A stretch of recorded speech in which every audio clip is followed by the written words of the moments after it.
মানব সভ্যতার সূচনা লগ্ন থেকে সত্য আর মিথ্যার মাঝে চলছে চিরন্তন লড়াই।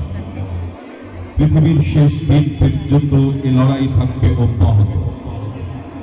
আজকের দুনিয়ায় পশ্চিম থেকে পূর্ব প্রান্ত, দক্ষিণ থেকে উত্তর প্রান্ত, সর্বত্র জুড়ে চলছে তাগুনি শক্তির জয় জয়কার খেলা।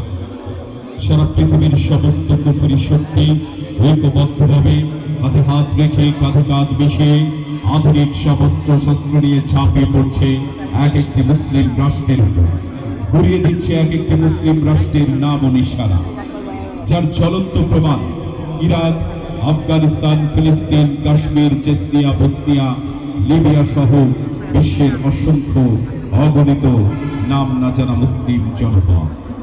শুধু তাই নয়, তারা যেভাবে আধুনিক অস্ত্র দিয়ে এক একটি মুসলিম রাষ্ট্রকে গড়িয়ে দিচ্ছে, ঠিক তদ্রূপভাবে আধুনিক সংস্কৃতির দোহাই দিয়ে, আধুনিক মিউজিকের দোহাই দিয়ে সারা বিশ্বের মুসলমানদের ইমানি চিন্তা ও চেতনাকে ধ্বংস করে দিচ্ছে। সেই আন্তর্জাতিক ষড়যন্ত্রের আওতামুক্ত নয় ৯২% মুসলমানের এই বাংলাদেশ। এদেশের ব্যক্তি, পরিবার, সমাজ, এমনকি রাষ্ট্রের সর্বোচ্চ পর্যায় পর্যন্ত অপসংস্কৃতির বিষ বাষ্প এমন ভাবে ছড়িয়ে দেওয়া হয়েছে, যে কারণে শান্তি নেই ব্যক্তি জীবনে, শান্তি নেই পারিবারিক জীবনে, শান্তি নেই সামাজিক জীবনে, এমনকি শান্তি নেই রাষ্ট্রের সর্বোচ্চ পর্যায় পর্যন্ত। এভাবে তো চলতে পারে না, চলতে দেয়া যায় না।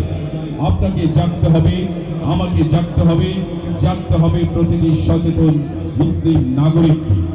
কোরআনের আদর্শ, কোরআনের সুর, কোরআনের আহ্বান ছড়িয়ে দিতে হবে সকলের হৃদয়ে হৃদয়ে, অন্তরে প্রান্তরে। তাই তো ইসলামী সংস্কৃতির মাধ্যমে কোরআনের সুর ছড়িয়ে দেওয়ার লক্ষ্যে মাদ্রাসা তাহসিলুল কোরআন ইন্টারন্যাশনাল হবিগঞ্জ আয়োজন করেছে চমৎকার নাশিদ সন্ধ্যা।